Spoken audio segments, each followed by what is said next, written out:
10 says, which conic sections are represented by graphs whose equations have the form ax squared minus y squared plus f equals 0 for those values of a.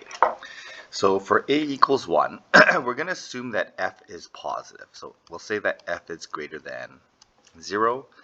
So that means that when I subtract f from both sides, I'm going to end up with a trans y hyperbola.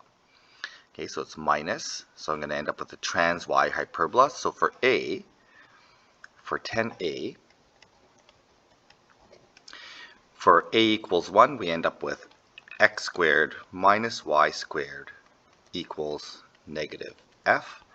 This is a rectangular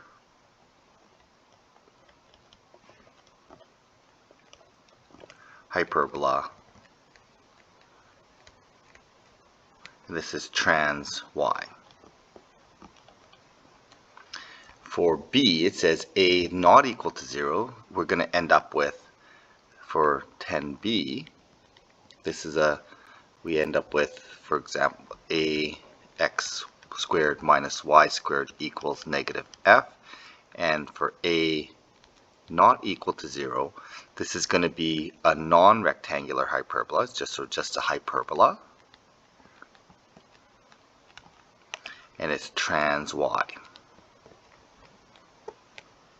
Okay, so it's not equal to 0. We either have a horizontal expansion compression on this, and so we end up with a rectangular hyperbola. And for where a is equal to 0, so this is 10c, so we end up with negative y squared equals negative f, or y squared equals f. Well, y squared equals f is going to give us y equals positive root f, or y equals negative root f. So these are basically two horizontal lines.